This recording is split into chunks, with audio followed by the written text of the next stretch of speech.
Moray Verabotai, Shalom, Uvracha. On vient de clôturer la fête de Hanouka, une fête pleine de remerciements, pleine de Emouna en Akadosh Baruch Hu, à travers les Nissim Viniflaot, les miracles qu'il a fait à nos ancêtres dans le passé, et l'espoir que nous aussi, Bazat Hashem, on sera tout le temps accompagné par la présence d'Akadosh Baruch Hu, et qui nous fera des Nissim Viniflaot, comme on l'a dit à maintes reprises, tous les longs des prières, Birkat Amazon, qu'on dit que Moshe Asit Nissim l'a voté, de la même manière que tu as fait des miracles à nos ancêtres dans le passé, tu nous feras nous aussi, Bezat Hashem, donc tout le long de l'histoire de Am Israël jusqu'à la Géoula Shlema. En règle générale, quand quelqu'un y passe un moment important, c'est sûr qu'il s'élève avec ce moment-là, avec cet événement, mais les questions allaient après. Comment il devient? Comment il sera? Nous aussi, on vient de nous enrichir avec cette belle période donc de Yemé Hanouka, avec ces lumières qui nous ont éclairés. Maintenant, Rabotai, comment aborder? Qu'est-ce que cette fête nous donne et qu'est-ce qu'on prend avec nous? Et bien, pour illustrer cette idée, j'ai lu cette semaine une très belle histoire, une histoire réelle, à travers laquelle on va voir c'est quoi la imuna, la foi en Akadosh Baruch Hu, et comment l'être humain, l'homme, il doit tout laisser entre les mains d'Akadosh Baruch Hu. Même si des fois il est dans des moments difficiles, il ne sait pas qu'est-ce qui va arriver, est-ce que ses problèmes vont être réglés ou pas, mais à partir du moment qu'il met entre les mains d'Akadosh Baruch Hu, il verra que Be'ezat Hashem, tout ira bien. Comme il le dit David Amelech dans le Tehillim, Hashlech al Hashem yihavcha wehu yichalkelecha. Jette entre les mains d'Akadosh Baruch Hu, et lui, il fera le nécessaire, il te nourrira, et il te donnera tout ce que tu as besoin. Alors, l'histoire.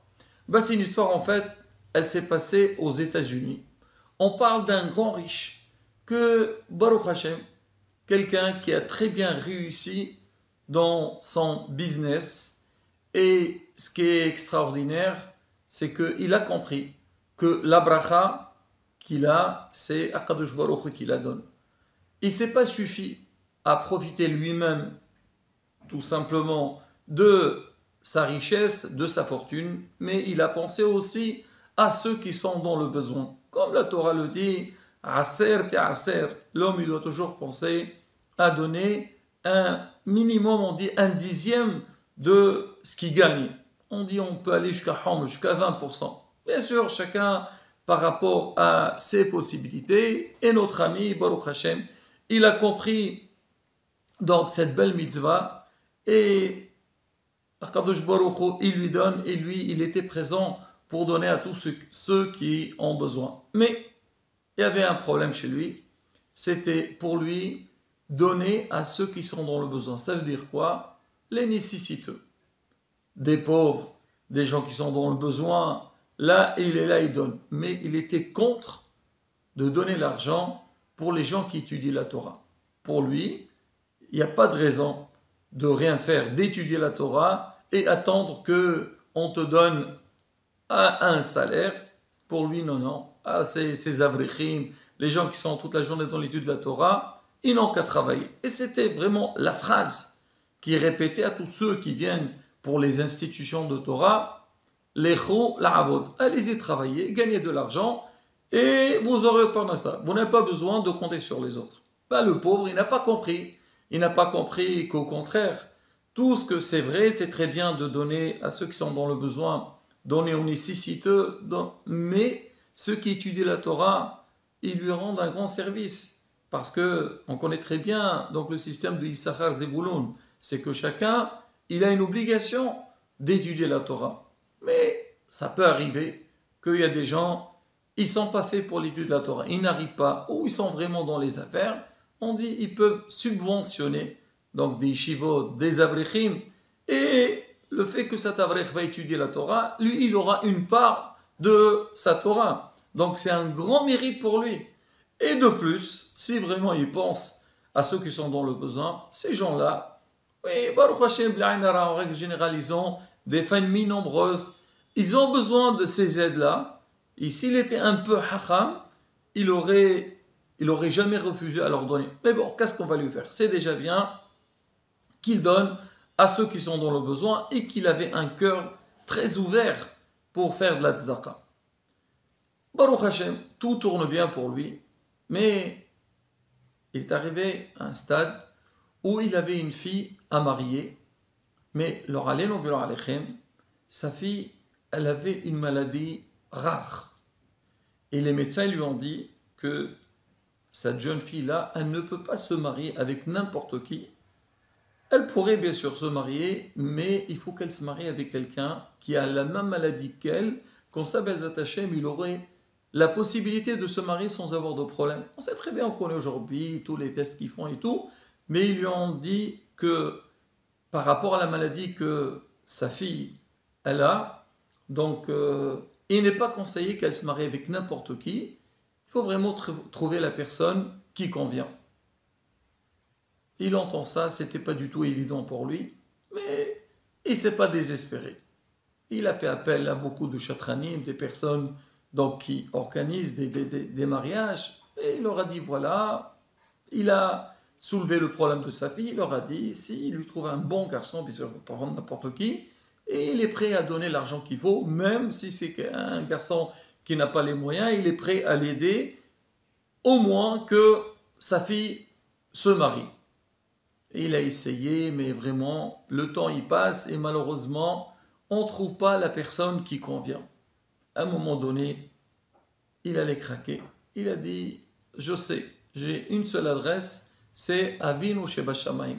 Allez prier à Kadosh Baruch Hu, lui demander qu'il envoie donc le shidur, le conjoint pour sa fille. Ayad Hashem Tirsar, c'est vrai qu'il est face à un problème, c'est vrai, c'est pas évident, les données ne sont pas évidentes, mais si Hashem il veut, sans problème. Il a décidé d'aller en Israël et aller prier au Kotel. On sait que le Kotel, c'est marqué là-bas, Eina Shechina Zazamisham Leolam. La Shechina, elle est toujours présente. Même que le Beth Amikdash a été détruit, là-bas, donc, on dit notre prière, elle est exaucée, elle est propice. Et lui, il s'est dit, c'est bon, il a arrêté son travail. Il a dit, il va partir pour quelques jours, faire les tfilotes, avec l'espoir, Be'ezat Hashem, qu'il trouvera un hatan pour sa fille. Et il est parti dans un hôtel, bien sûr, luxueux. Et il arrive au hôtel, et il se met comme tout le monde, il prend le télim, il commence à se préparer pour faire des tfilotes. C'est très bien qu'il avait une grande angoisse par rapport au sort de sa fille, mais ce qui était étonnant, c'est qu'il n'arrivait pas à prier. Alors, allez, nous arrive des fois, beaucoup de gens ils disent, ils savent qu'ils ont des problèmes, ils savent qu'il faut prier, mais ils disent on n'arrive pas à prier. On a envie de prier, on n'arrive pas, ça ne sort pas. C'est vrai. Bon, peut-être c'est le Yetzara qui fait ça. Ou la personne elle est tellement, elle s'est renfermée en elle-même, elle se met dans un état d'angoisse qu'Hachem Mishpor, elle n'arrive pas. Ou des fois elle pense qu'il n'y a pas de solution et qu'elle pense que sa prière, elle ne vaut rien. On ne sait pas c'était quoi la raison de ce monsieur-là, mais en tous les cas, il était face au kotel, il essaie, il veut prier, il n'arrive pas. Il ne savait pas quoi faire, il laisse rien à faire. À un moment donné, il regarde un peu autour de lui, il voit bien sûr les gens qui sont sur place, ils prient, mais il voit quelqu'un, mais vraiment, il était en train de prier d'une manière un peu très étonnante et très touchante. Il voyait que cette personne, elle pleurait et elle priait, et il le regarde. Et lui, il se dit, certainement, il doit avoir un problème. Mais lui aussi, il a un problème. Pourquoi lui, il arrive à prier avec des larmes et lui, il n'arrive pas? Il ne comprend pas. Il essaye de le voir.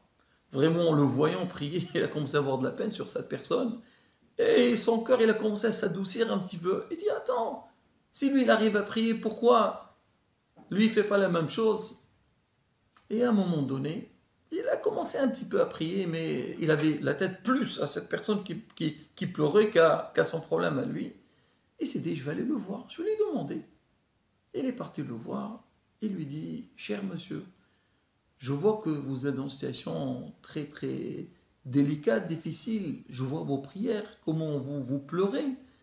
Dites-moi, c'est quoi votre problème? Est-ce que je peux vous aider? Il lui dit, s'il te plaît. Je ne sais pas si tu peux m'aider. Je fais la tfila, Qadj Baruch Hu, Hachem, il fera le nécessaire. Il lui dit, écoute, on ne sait jamais, vas-y, demande. Alors le monsieur, il voit que notre ami, il était sincère. Il lui dit, ben écoutez, voilà. Lui, il doit marier sa fille et il n'a pas les moyens. Déjà, il a beaucoup de dettes. Il doit beaucoup d'argent donc à des personnes qui lui ont prêté de l'argent, les gmahim on dit en Israël. Et en plus de ça, il y a le mariage qui se rajoute. Et il dit, comment je vais faire? Voilà, je prie, je demande à Kadosh Baruch. Le monsieur le voit, il craque devant lui. Mais il était dans un grand dilemme que la personne donc, qui pleurait, c'était quelqu'un, il donnait l'impression d'un avrech. C'est quelqu'un qui étudie la Torah toute la journée. Et notre ami, le Richard, lui, on a dit que jamais, il donne jamais de l'argent, il dit non, je donne pas à ceux qui étudient la Torah. Il n'a qu'à travailler. Mais là, il a une sensation un peu délicate. Déjà, il a vu que lui, il doit marier sa fille, l'autre aussi doit marier sa fille. Mais plus que ça, il a dit le fait qu'il a vu comment il priait, ça lui a donné un petit peu de force pour que lui aussi commence à s'adresser à Kadosh Baruch Hu. Il a dit, maintenant je veux sortir de mes habitudes et quoi qu'il arrive, je vais lui demander combien il a besoin et peut-être je pourrais l'aider. Alors lui dit, dis-moi, combien tu as besoin pour le mariage de ta fille et couvrir tous tes frais. L'autre, il l'entend, il dit, s'il te plaît, arrête. Ne me parle pas de ça, c'est une très grande somme. Il dit, qu'est-ce que tu veux? Dis-moi, et on ne sait jamais. Il dit, bah écoutez, j'ai besoin de 200 000 shekels. Le monsieur, il l'entend, il lui dit, écoute, pas de souci, voilà, je te donne un chèque tout de suite, 55 000 dollars, voilà, tu vas l'encaisser, et avec ça, tu rembourses tes dettes, et tu feras le mariage de ta fille, Bécharat, Tova ou Muslahat. Il lui a dit, tu m'as beaucoup touché, il n'y a pas de souci. L'autre, il entend ça, il dit, c'est quoi cette histoire? Mais qu'est-ce qui se passe? Pourquoi vous êtes connecté à moi, vous êtes intéressé à moi? Il dit, écoute, quand je t'ai vu pleurer, ben, ça m'a énormément touché parce que moi aussi, normalement, je dois pleurer, mais j'arrive pas. Et c'est quoi ton problème? Dis-moi. Alors peut-être moi, je peux t'aider maintenant. Peut-être pas avec l'argent, mais on fera des prières ensemble. Il lui a raconté toute l'histoire. Il a dit l'histoire qu'il doit marier sa fille. Tout. Il a dit, ben écoutez, bon, c'est pas une question d'argent. Donnez-moi le nom de votre fille, votre nom, le nom de votre épouse. Et moi, j'essaierai de prier et de demander à Hachem de la même manière que toi tu m'as aidé. Kadosh Baruch il t'aidera pour que toi aussi tu puisses marier ta fille. Et sur le champ, ils se sont échangés donc leurs coordonnées. Il a dit les noms et tout. Et shalom, chacun il est parti de son côté. Notre ami, donc tout de suite, il a le chèque dans la main. Il est parti à la banque pour encaisser l'argent. Arrivé à la banque, alors le banquier, il le voit, il dit voilà, je voudrais verser cette somme. Il regarde, il dit c'est quoi? Mais c'est quoi? D'où tu as amené cette somme-là? Attends, c'est douteux ce que tu as. Et il commence, c'est pas évident. 55 000 dollars, c'est une grande somme. En plus, la personne, toute sa vie, elle prête de l'argent. Il lui dit, il faut des preuves d'où ça vient. Tout. Il lui a dit, écoutez, calmez-vous, je vais vous raconter l'histoire. Il lui a raconté toute l'histoire. Il lui a dit qu'il avait rencontré ce Richard, qui doit marier sa fille, que sa fille elle avait des problèmes de santé, et elle ne peut se marier seulement avec un garçon qui a le même type de maladie. Et là, donc, ils peuvent se marier. Le banquier, il entend ça, il est resté bouche bée. Il a dit, mais c'est pas possible. De quoi tu me parles? Ben, est-ce que tu sais que son frère, le banquier, il a un garçon qui a exactement la même maladie que cette fille-là. Et son père, le pauvre, il n'arrête pas. Il cherche de partout comment faire pour le marier, il a du mal. Il a dit, peut-être, on ne sait jamais, peut-être c'est exactement la même maladie. Viens, on essaie de voir, est-ce qu'on peut nous renseigner, peut-être on pourrait organiser ce mariage. Il dit, bon, on encaisse l'argent déjà. Il a encaissé l'argent, et sur le champ, il appelle le riche, et ils font une petite rencontre ensemble, et le banquier, il appelle son frère, sur le champ, on commence à discuter, et il s'avère que c'était exactement le même problème. Alors le Richard lui-même, il dit, voilà, monsieur, si vous voulez, moi je suis prêt, si vous voulez, on essaie de faire ce chidour. Effectivement, on lance le chidour, le garçon et la fille, ils se sont rencontrés, Et Baruch Hashem, quelques semaines plus tard, ils sont entrés sous la choupa, ils sont mariés. Et là, Rabotai, on voit c'est quoi? Comment on dit Hayad Hashem Tiqsar?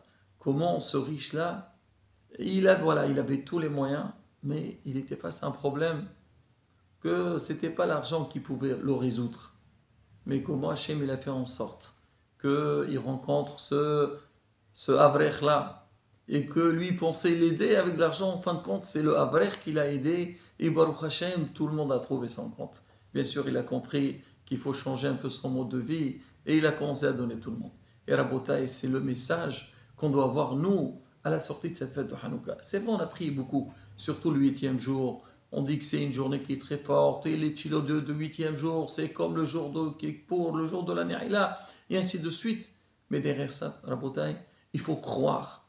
Nous, comme on dit, on a envoyé notre courrier. On a demandé à Kadosh Baruch, il faut partir avec la Imuna Shlema, que Bezat Hashem, Hashem nous donnera tout ce qu'on a besoin. Il compare avec une Imuna pareille, Bezat Hashem, Kadosh Baruch il donne. Parce qu'Hashem nous dit toujours, vous voulez recevoir, ayez la Imuna vers moi. Celui qui est ma'amin, qui a Imuna Kadosh Baruch Hu, Hachem lui donne tout. Celui qui n'est pas ma'amin, ne croit pas, Hachem dit, bon, tu ne crois pas en moi, bah écoute, débrouille-toi toi tout seul. Et la Bezat Hachem, qu'à travers tous les tuilotes qu'on a fait, à travers cette fête de Hanouka qui était pleine de miracles, Hachem exaucera tous nos tuilotes, et on aura toujours des nissi v'niflaot, et la Yeshua dans tous les domaines de la vie. Amen. Ken Yeharason.